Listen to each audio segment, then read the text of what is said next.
할렐루야. 오늘도 우리 하나님께서 주시는 말씀을 또 기대하며 말씀 듣고 승리하는 하루가 되시기를 바랍니다. 오늘은 사도행전 3장을 같이 보시겠습니다. 사도행전 여러분이 잘 아시는 사도행전 3장 6절과 16절을 한번 보시겠습니다. 3장 6절과 16절 같이 읽겠습니다.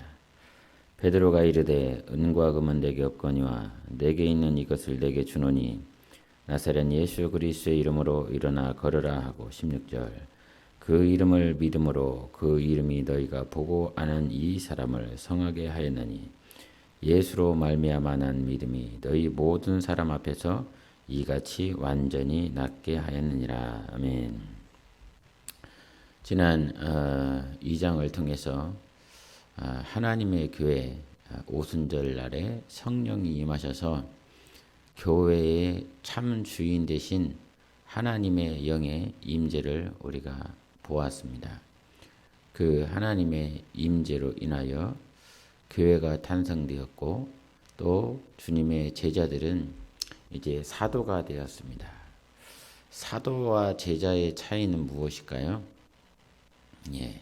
사도라고 하는 이 말을 본 뜻은 보냄을 받았다라고 하는 뜻입니다. 그래서 요한복음 20장에도 보면 내가 너희를 보낸다.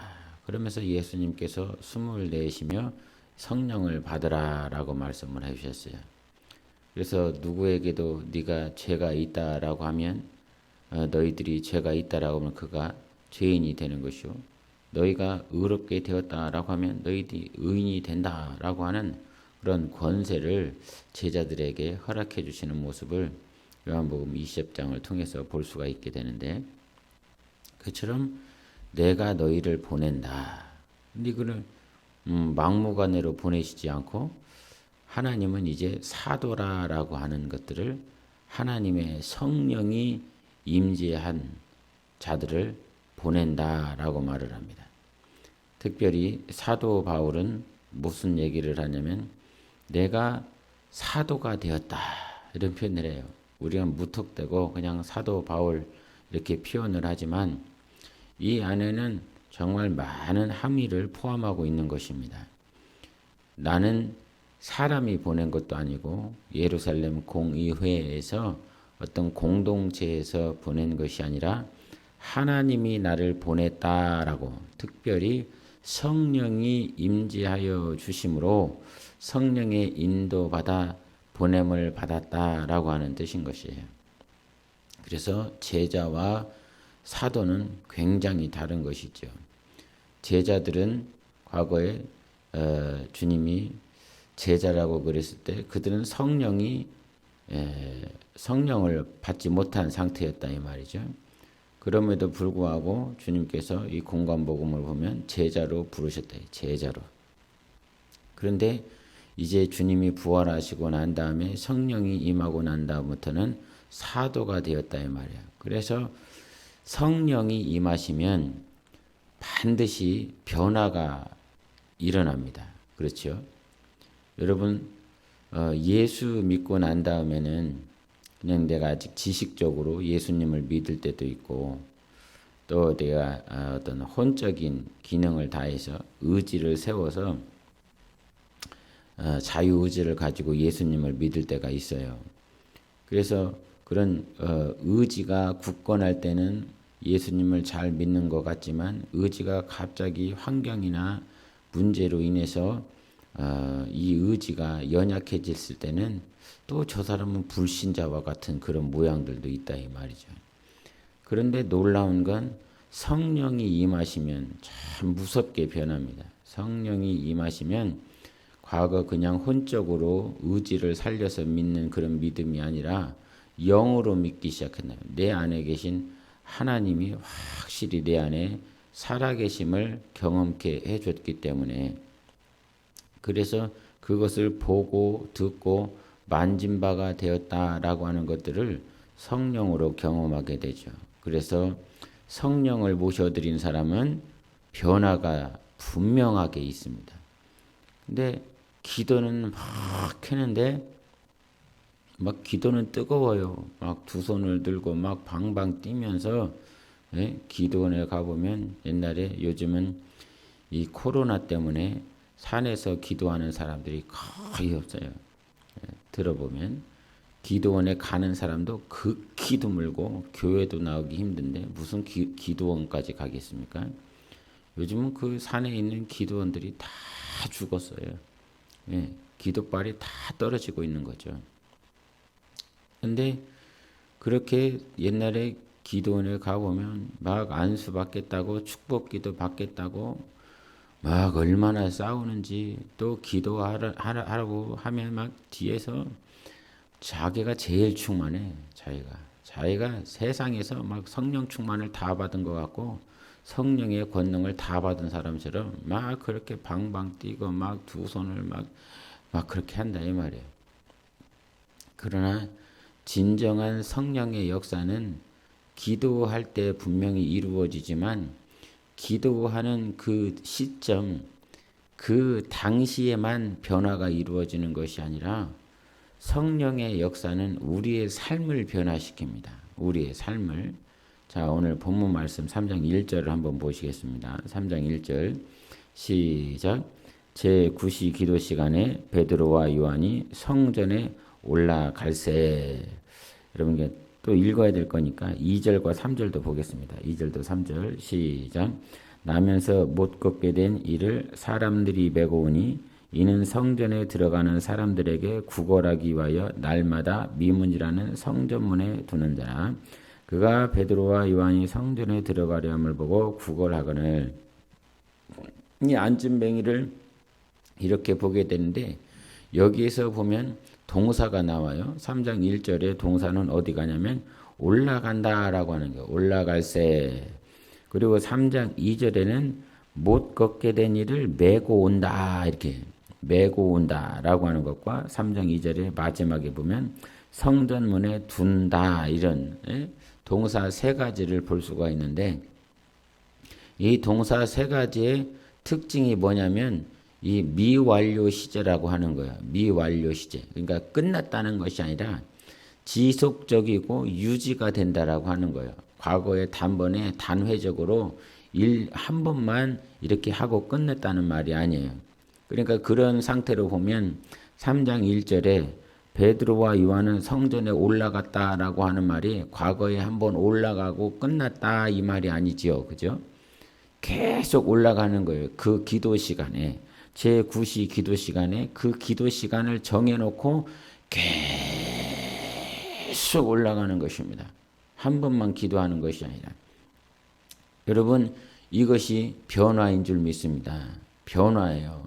성령이 나를 변화시키시면 성령의 역사는 막 뛰고 막 방방 이렇게 하면서 막 두 손 들어가면서 막 악을 고래고래 질러가면서 어떤 분들은 방석에 깔아놓고 앉아서 막 이렇게 무릎 꿇고 기도한단 말이에요.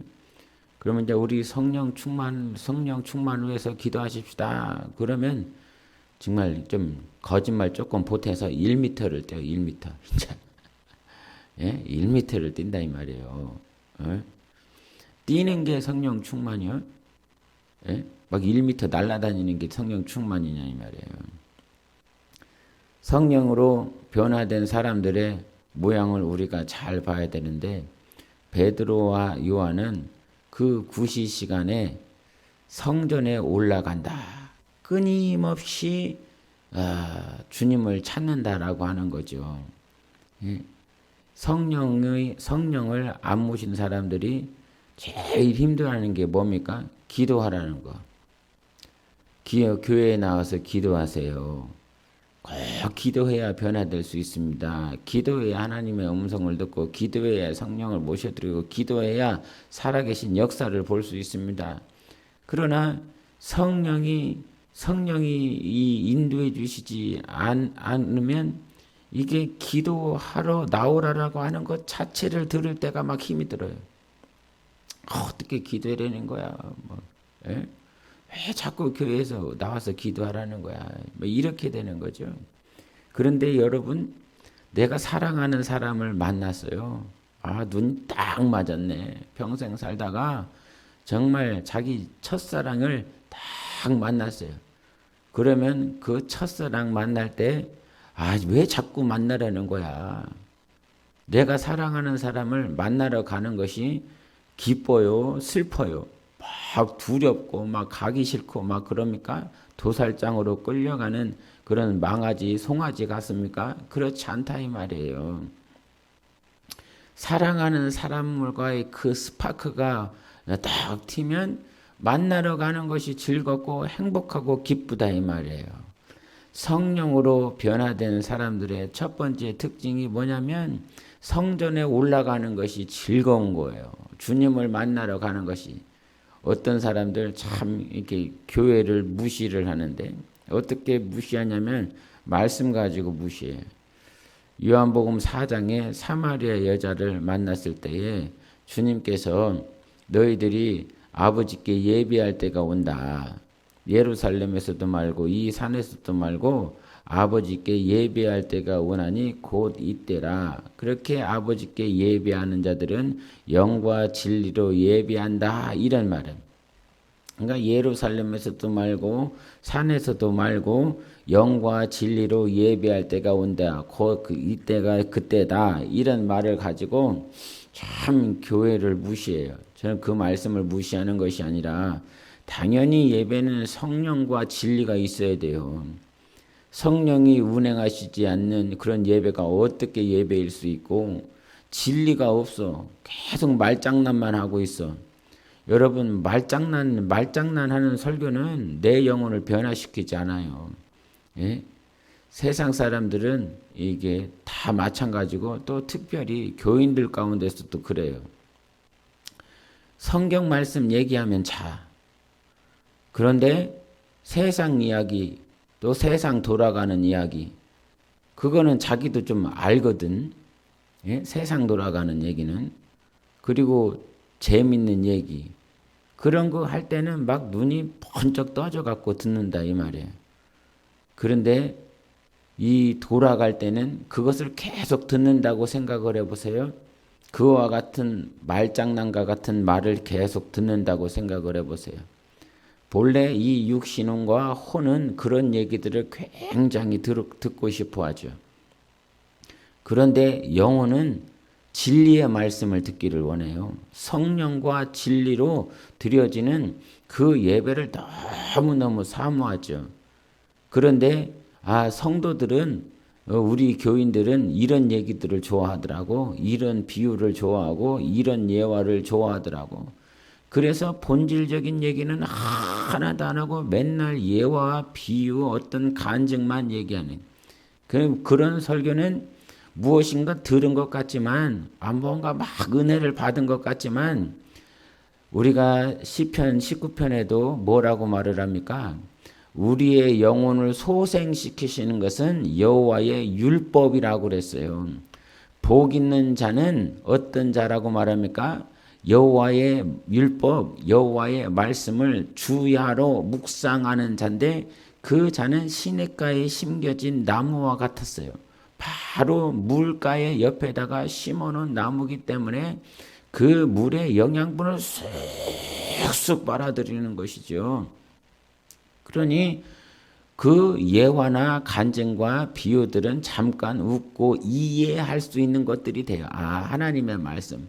그래서 예수님께서 제자들에게 비유를 하신 말씀인 거죠. 이해하라고, 이런 것들을 이해하라고.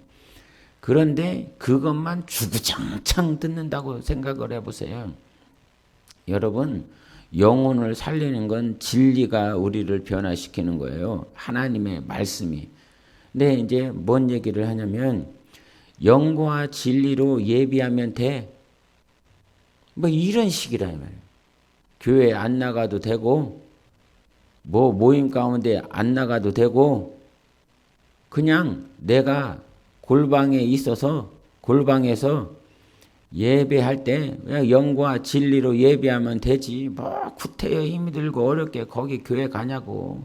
그 교회 가서 얼굴 붉힐 필요 뭐가 있느냐고. 오늘도 영과 진리로 그렇게 내가 하나님 앞에 예배하면 되지. 그런데 그거는 완전 빵점짜리인 거예요.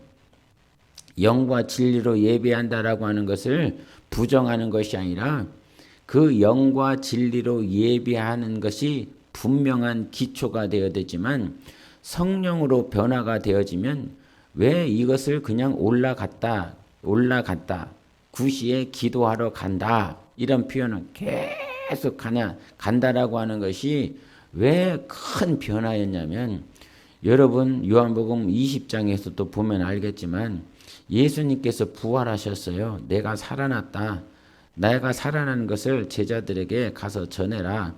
그런데 그 마리아가 전하러 갔을 때 그들은 죽을까봐 유대인들에게 붙잡혀서 예수님과 같이 십자가에 못 박혀 죽을까봐 두려워서 공포에 휩싸여서 마가다락방에 그 자기들끼리 모여 있었던 그 상태예요. 응? 어떻게 해서든지 자기들이 발견되지 않기 위해서 조심조심하고 있었을 때라 이 말입니다. 그런데 마가다락방이라고 하는 것을 벗어날 만한 그런 담대함도 깜냥이 되어지지 않았었던 그런 시점이에요. 그런데 그 마가다락방에서 주님이 이 약속을 붙들고 계속 기도하여 성령을 모셔드렸다 이 말이죠. 성령을 모셔드리고 나니까 그 전까지는 마가다락방을 이렇게 벗어나는 것이 너무나 두려웠어요. 너무나 힘이 들었어요. 그런데 성령이 충만하니까요. 성령을 모셔드리니까요. 유대인들을 만나서 예수를 증거해요. 예수 전하면 예수 이름을 증거하면 죽을 줄 뻔히 알면서도 담대히 하나님의 말씀을 전하더라 이 말이죠. 예? 사도행전 4장과 5장에 보면 베드로와 요한은 계속 설교를 하면서 그들에게 뭐라고 얘기를 하냐면 하나님 앞에서 사람의 말을 듣는 것이 하나님의 말씀을 듣는 것보다 옳은가 판단하라. 그러면서 기도를 뭐라고 얘기하냐면 주님 우리가 하나님 앞에서 하나님의 말씀을 담대히 전하게 하여 주시옵소서. 이것이 기도 제목이었어요. 예? 성령으로 담대히 복음을 증거할 수 있는 능력이 있기를 그들은 기도하게 되는 것이지요. 그래서 성령이 임하면 성전을 찾는 것, 주님 앞에 기도하러 가는 것이 기쁘고 즐거운 것이지 오늘도 십자가를 맨 것 마냥 무거운 짐과 부담을 맨 것 마냥 그렇지 않다 이 말이에요. 여러분 성령 모시고 난 다음에 교회 오는 것이 힘들었던 사람 손 들어보세요. 예? 막 회개하고 막 기쁘고 충만하고 막 그래 난 다음에 그것을 경험하고 난 다음에 교회 오는 것이 막 너무 힘들었었던 사람 있어요? 아무도 없을걸요. 어떻게 하면 교회를 좀 가볼까? 예? 성령 모셔드리고 막 눈물 콧물 쓰고 회개의 감격을 경험하게 되고 살아계신 하나님을 경험하고 난 다음에는 어떻게 해서든지 교회에 가서 조금이라도 5분이라도 기도할까. 예? 중간에 쉬는 시간이 일하다 말고 쉬는 시간이 있으면 아니면 점심시간이 있으면 빨리 후딱 밥 먹고 교회 가서 10분이라도 20분이라도 기도하고 다시 직장으로 돌아가고 싶은 마음들이 얼마나 굴뚝 같았는지. 예? 그래서 성령이 임하면 그러한 마음들이 우리 안에 충만해지는 거죠. 그래서 교회를 찾는 것, 기도하러 가는 것, 제9시를 시간을 정해놓고 매일 나아가는 것이 그들에게는 기쁨이었어요. 그런데 우리가 2절 3절에서도 보면 알겠지만 안진뱅이가 있어요. 아까 동사 3개를 얘기를 했잖아요. 근데 이 3개가 다 미완료 동사인 거예요. 계속 진행형인 거죠. 계속 유지가 되고 있는 거예요. 지속해야 되는 거예요. 이 성령으로 변화되니까 베드로와 요한은 정말 주님의 사도들은 성전으로 가는 것이 너무나 즐겁고 기쁘고 이 가는 것을 계속 유지할 수 있는 힘이 성령으로 생긴 거예요. 그런데 이 안진뱅이를 보니까 여기서 등장하는 부류가 4부류가 있어요. 첫째는 누구냐면 베드로와 요한과 같은 사도들이 등장하고 두 번째는 2절 한 번만 더 읽어보세요. 누가 나오는지. 시작. 나면서 못 걷게 된 이를 사람들이 메고 오니 이는 성전에 들어가는 사람들에게 구걸하기 위하여 날마다 미문이라는 성전문에 두는 자라. 어떤 사람들이 더 등장합니까? 예, 안진뱅이를 메고 그 성전 미문에 두는 사람들. 왜 거기다가 뒀을까요? 구걸하라고. 앵벌이라는 표현을 하죠. 구걸하라고. 그래서 그 안진뱅이 장애를 가지고 있는 그 사람을 성전 미문에다가 매일 갖다 두는 사람이 있는 거예요. 메어서 거기다가 둔다 이 말이야. 메어간다 이 말이야. 이 맨다라고 하는 말도 계속 미워하려는 거야. 계속 그 사람들은 그 짓거리를 하는 거예요. 그 안진뱅이에게 너는 구걸해야 돼. 계속 메어가는 거죠. 그리고 거기다가 둔다라고 하는 표현도 이 사람들은 이 안진뱅이의 신세는 그들에게 여기 3장 2절에 매어 온다라고 이 말은 우리가 봤을 때는 능동태로 되어 있지만 이것은 수동태예요. 안진뱅이 입장에서 원어에서는 얘기를 하는데 안진뱅이의 입장에서는 수동적으로 그들이 매어 가게 되는 거죠. 매어짐을 당하는 거죠. 그래서 이 안진뱅이의 삶은 그렇게 평생 살아야 돼요. 평생 그렇게. 예? 평생 구걸하면서 살기로 결정되어 있다 이 말이죠. 메워와야 되고 거기다 둬야 되고 그리고 또 한 부류가 등장하는데 성전에 들어가는 사람들. 성전에 들어가는 사람들은 뭐 합니까? 그 구걸하는 것에 우리가 거지는 쪽박을 차고 있다고 그러죠. 쪽박을 왜 차고 있어요? 구걸할 때 누가 돈이라도 더 줄까? 그 쪽박에다가 사람들이 동냥하는 것들을 받기 위해서 그 쪽박을 가지고 다니지 않습니까? 그런데 이 네 부류 사도들, 안진뱅이, 그 안진뱅이를 메고 가는 사람들, 그리고 성전에 들어가는 사람들 네 부류가 있다 이 말이에요. 그런데 이 안진뱅이의 삶은 평생 그렇게 살아가야 될 그렇게 고정되어 있다면 매어짐을 당하는 평생을 삶을 살아야 돼요. 그리고 이 더 나쁜 사람들 그 장애를 가지고 있는 안진뱅이를 이용해서 앵벌이하게 해서 먹고 살아가는 인생들이 그때에도 있다 이 말이죠. 그리고 성전에 들어가는 사람들이 그렇게 있는 거지요.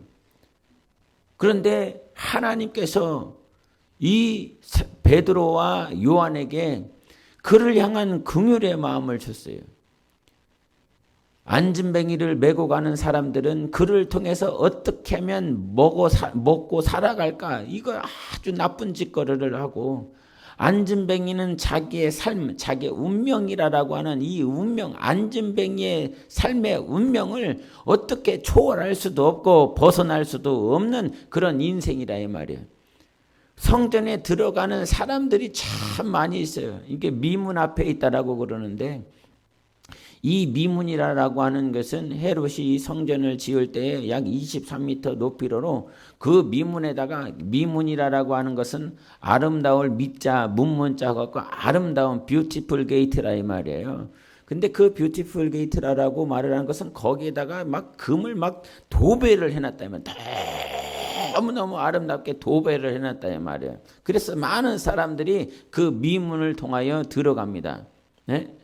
그 성전을 들어가면서 왜 미문으로만 들어갈까요? 사람들이 거기가 아름다우니까요. 거기가 좋으니까요. 마치 성전의 랜드마크처럼 거기를 향해서 들어간다 이 말입니다. 네?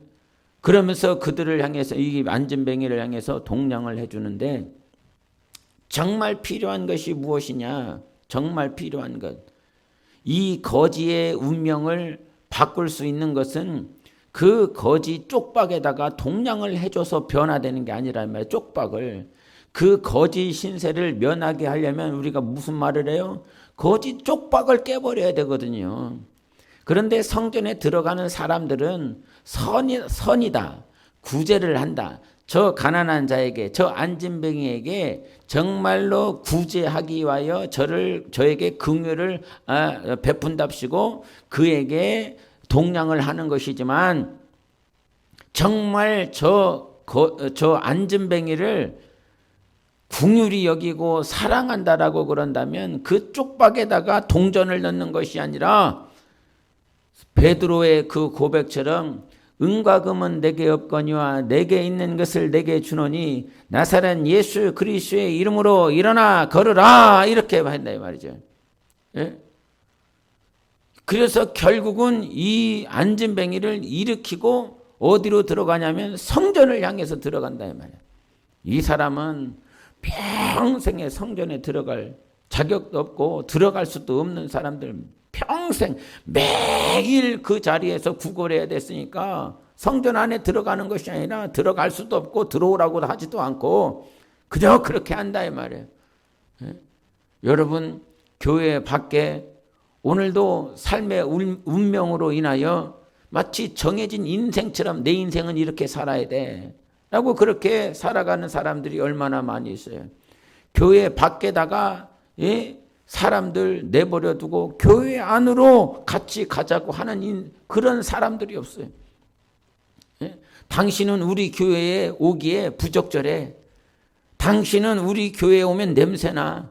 당신은 우리 교회에 오면 사람들이 싫어해. 그래서 그냥 당신은 앵벌이만 해. 나는 그냥 당신 구제해 줄게. 주님은 그렇게 일하시지 않는 분이세요. 성령이 임하시면 정말 기도하는 자를 통해서 그에게 긍휼을 베풀고 그에게 진정한 선과 진정한 구제는 동전 몇 개 떨어뜨려 주는 것이 아니라 예수 그리스도의 이름으로 일어나기 원합니다 라고 복음을 전하는 것입니다. 결국은 성령의 역사, 하나님의 역사가 있으니까 이 사람이 그 자리에서 일어납니다. 그러면서 자기의 삶이 완전히 거짓 쪽박을 완전히 박살을 내버렸습니다. 그리고 그에게 변화가 일어났는데 그 변화라고 하는 건 8절을 한번 보십시다. 8절 9절 시작. 뛰어서서 걸으며 그들과 함께 성전으로 들어가면서 걷기도 하고 뛰기도 하며 하나님을 찬송하니 모든 백성이 그 걷는 것과 하나님을 찬송함을 보고 이 사람은 이 안진뱅이는 성전에 가장 가까운 미문 앞에 있었습니다. 예? 우리말로 따지자면 교회하고 가장 가까운 데 사는 사람들인 거예요. 예? 이 사랑으로 하나 되는 우리 교회 지역적으로 거리적으로 가장 가까이 사는 사람이라 이 말이에요. 그런데 교회에 가까이 산다라고 그래서 하나님과의 관계가 좋으냐? 그게 아니라 이 말이에요. 미문 앞에 성전 앞에 가장 가까이 있다라고 해서 이 안진뱅이가 하나님을 만났고 하나님과의 관계가 좋으냐? 그게 아니었다 이 말이에요. 그런데 지리적으로 가까워서 하나님과의 관계가 좋은 것이 아니었는데 예수 그리스도 성령의 역사가 있으니까 평생에 경험하지 못한 그 하나님으로 인하여 이 사람은 예배가 회복되어졌습니다. 하나님과의 관계가 회복되었다라고 하는 말은 무슨 말이냐면 예배가 회복되었다는 것입니다. 할렐루야. 여러분 하나님과의 관계가 좋은 사람들 치고 예배 때 실패하는 사람이 있을 것 같아요? 전혀 그렇지 않아요. 성령 충만함을 받은 사람들이 예배 가운데 존다고요? 그런 일은 나는 보지를 못했어요. 하나님의 말씀을 이렇게 간혹 전하다 보면요, 이 저 뒤에서 다리를 꼬고 듣는 사람들이 제 눈에 다 보여요. 제 눈에 안 보일 것 같죠? 장의자 때문에 다 가려서 이렇게 안 보일 것 같죠? 다 보입니다. 다 보여요. 예? 하나님의 말씀을 듣는 데 있어서 자세가 굉장히 중요하거든요. 저거는 하나님의 말씀을 듣는 것 같지만 무시하고 있구나. 이게 다 보입니다. 팔짱을 끼고 듣는다든지 아니면 다리를 꼬고 듣는다든지 이런 것들이 다 보여요. 네? 그런 것들 성령 충만한 사람이 다리 꼬고 듣는 거 봤어요? 정말 성령으로 회개한 사람이 팔짱 끼고 하나님의 말씀을 들은 적 있어요? 주님을 만나고 성령의 임재를 경험한 사람이 턱을 괴고 말씀을 듣는 적이 있어요? 그거 없어요. 성령의 충만함을 받으면 눈이 초롱초롱합니다. 하나님의 말씀, 어떤 비유, 예화 그것이 아니라 하나님의 말씀이 들려요. 하나님의 말씀이 참 놀라운 거예요.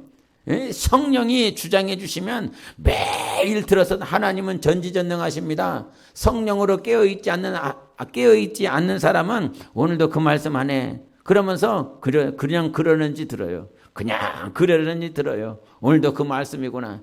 그런데 성령으로 깨어있는 사람은 하나님은 전지전능하십니다. 이 한마디에 막 아멘이 나옵니다. 예? 비록 큰 소리로 아멘을 하지는 못할지라도 이 안에서 맞습니다. 그렇습니다. 하나님은 전지전능하십니다. 정말 하나님은 못할 것이 없습니다. 이게 막 들리는 거죠. 굉장히 놀라운 은혜인 거예요. 예?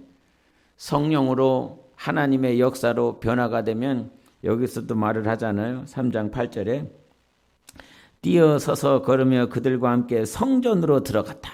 성전으로 한 번도 못 들어간 인생이 성전에 들어갔어요. 교회에 들어갔어요. 걷기도 하고 뛰기도 하며 하나님을 찬송하는. 왜 걸으면서 뭐 하고 있는 거예요? 뛰면서 뭐 하고 있는 거예요? 걷고 있는 게 중요한 것이 아니라 뛰고 있는 게 중요한 것이 아니라 걸으면서 뛰면서 그 사람은 뭐 하고 있다고요? 하나님을 찬송하고 있다. 모든 백성이 그 걷는 것과 하나님을 찬송함을 보고, 그래서 이 안진뱅이는 성령의 역사로 말미암아 하나님과의 관계가 회복되었어요. 하나님과의 관계가 회복되면 뭐가 회복된다고요? 예배가 회복되어지는 것입니다. 예배를 제대로 드리십시오. 예배를 제대로 드리라는 말은 무슨 말이냐면 하나님과의 관계가 회복되어져야 됩니다. 그리고 우리가 한번 2장을 봐주세요. 사도행전 2장을 보겠습니다. 사도행전 2장 우리 44절을 보겠습니다. 44절 시작. 믿는 사람이 다 함께 있어 모든 물건을 서로 통용하고, 이런 말씀했어요. 한 번 더 읽으세요. 시작. 믿는 사람이 다 함께 있어 모든 물건을 서로 통용하고, 이런 말을 했어요. 여러분, 두 번째로 하나님의 역사, 성령의 역사로 변화가 되어진다. 즉 하나님과의 관계가 회복되어지면, 아까 좀 전에 뭐라고 말했습니까? 하나님과의 관계가 회복되어지면 예배가 회복되어지게 되어 있어요. 예배를 대충 드리지 않아요. 예배를 반드시 성공하기 위해서 몸부림쳐요. 두 번째, 하나님과의 관계, 성령의 역사가 2장에 있었지 않습니까? 성령의 역사가 2장에서 계속 벌어지고 난 다음에 변화된 게 있어요. 그건 뭐냐면 믿는 사람들이 다 함께 있다. 즉 지체들이 다 함께 있는 것이 부담이 되어지지 않아요. 목장 모임에서 같이 이렇게 믿는 자들이 모여서 대화하고 교제하고, 분명히 이 내 인격과 저의 인격이 다를 수도 있고 내 성격과 저 사람의 성격이 다를 수 있어요. 그럼에도 불구하고 성령의 역사가 있으면 비록 다른 기질, 다른 성격이 있지만 저 사람이 사랑스러워요. 저 사람이 예뻐 보여요. 저 사람이 퉁명스럽게 말을 해도 그 성령이 내 안에 역사하시니까요. 저 사람하고 있는 것이 너무 좋아요. 예? 하나님과의 관계를 회복한다라고 말을 해서 이렇게 막 기도하고 막 당연히 기도해야 되죠. 말씀을 읽고 이것이 하나님과의 관계를 회복하는 것이니까요. 그런데 하나님과의 관계가 회복되었다라고 하면서 나 예배 잘 드리고 나 기도하고 나 성경 잘 보고 있고 성경 몇 장 보고 있고 기도도 몇 시간씩 하고 있어요. 나 하나님과의 관계가 좋아요. 예, 성경을 잘 보고 기도를 잘 하는 것은 분명히 하나님과의 관계가 좋은 증거일 수 있어요. 그런데 더 여기서 주님이 뭐라고 말씀하시냐면, 어떤 사람은 하나님과의 관계가 회복되어지기를 원합니다 라고 성경 보고 기도는 하는데 믿는 사람이 다 함께 있어. 네? 같이 이 몸된 교회 지체들과 함께 있을 수 있는 그런 마음의 밭이 되어지지 않아. 그런 마음이 이렇게 같이 있는 것이 부담스러워. 저 사람들과 같이 대화하는 것이 너무 힘들고 어려워. 그것이 그 같이 대화를 하고 있는 지체들의 어떤 미성숙하고 부족한 모양이기 때문에 힘들고 어려운 것일 수도 있어요. 그런데 원인은 분명히 성령의 역사가 있으면 저 어떠한 지체라도 사랑스러워요. 어떠한 지체라도 포용할 수 있어요. 오히려 나를 힘들게 하는 그 모양을 보면서 저의 약점을, 저의 연약함을 대성령으로 기도하여 저를 위해서 기도하는 자가 되어지지요. 즉 하나님과의 관계가 회복되어지면 하나님께 드려지는 이 수직적인 예배가 회복되어지고, 두 번째, 내 안에 성령의 역사, 하나님의 역사가 있으면 지체들과의 관계가 회복되어지는 것입니다. 지체들과의 관계가 회복되어지지 않았다. 이 말은 여전히 하나님과 나와의 관계가 아주 미숙하다라고 하는 것을 가르쳐주고 있는 것이에요. 그래서 여러분, 성령의 역사로 말미암아 초대교회가 그렇게 강력하게 하나님의 뜻을 성취하며 나갈 수 있었던 것은 우선은 성령의 역사로 예배가 회복되어지고 하나님과의 관계가 회복되어졌고, 두 번째는 어떠한 자들이 들어와도 서로 사랑할 수 있는 자들이 됐다 이 말이에요. 어떠한 자들이 와도 내 것을 줄 수 있는, 마음을 나눌 수 있는, 그래서 다 함께 있어 이렇게 표현하는 거예요. 다 함께 있어요. 46절에도 뭐라고 말하냐면 2장 46절 시작. 날마다 마음을 같이하여 성전에 모이기를 힘쓰고 집에서 떡을 떼며 기쁨과 순전한 마음으로 음식을 먹고, 뭐라고 말해요? 날마다 마음을 같이 했다는 거예요. 같이가 되어진다 이 말이에요. 하나가 되어진다 이 말이에요. 어떻게? 성령의 역사가 있으니까, 하나님의 역사가 있으니까, 하나님과의 관계가 회복되니까 그 사람이 어떤 사람이든, 배웠던 사람이든 안 배웠던 사람이든, 외모가 아주 멋있게 생겼든 못생겼든, 어떤 학적으로 이렇게 잘 됐던 사람들은, 부자든 가난한 사람이든 그 빈부귀천을 다 떠나고 성령의 역사가 있어서 마음을 같이 할 수 있게 되었다 이 말입니다. 여러분, 하나님과의 관계가 회복되어지시기를 예수 이름으로 축원합니다. 그것은 성령으로만 가능해요. 성령이 역사하셔서 오늘도 내 삶의 예배가 승리하게 도와주시고, 정말 몸된 교회 모든 지체들과 마음을 같이 할 수 있도록, 하나님과의 관계가 회복되어질 수 있도록 내 안에 역사하여 주시옵소서. 이것이 우리의 기도 제목이어야 되는 것입니다. 모두를 사랑하게 하소서. 몸된 게 모든 지체를 포용하고 사랑하고 아끼고 기도할 수 있고 관심 가질 수 있는 그런 역사가 성령으로 내 안에 이루어질 수 있도록 그렇게 기도해야 될 것입니다. 우리 함께 기도합니다. 하나님, 몸된 교회와 내 영혼 가운데 성령이 역사하여 주시옵소서. 하나님과의 거룩함이, 하나님과의 예배가 회복되어지게 하시고, 같은 마음을 품고 교회가 성령으로 하나 되어질 수 있도록 함께 기도하시겠습니다. 예수여, 거룩하신 하나님 아버지, 오늘도 우리에게 성령의 역사를 허락하여 주시옵소서. 하나님의 역사를 통하여 예배가 드려지는 항상 승리가 되어지게 하여 주시고, 성령과 진리로 예배드리며 우리 하나님의 성전에 가는 것이 기쁨이 되게 도와주시고, 성전에 나아가 기도하는 것들이 날마다 감사가 되어지게 하여 주시옵소서. 우리 하나님 또한 성령의 역사로 말미암아 몸된 게 모든 지체들이 성령으로 하나 되게 하시고, 같은 마음을 품고 서로 통용하며 그 기쁨으로 순전하게 떡을 뗄 수 있는 자들이 되어질 수 있도록 우리 하나님이 축복하시고 역사하여 주시옵소서.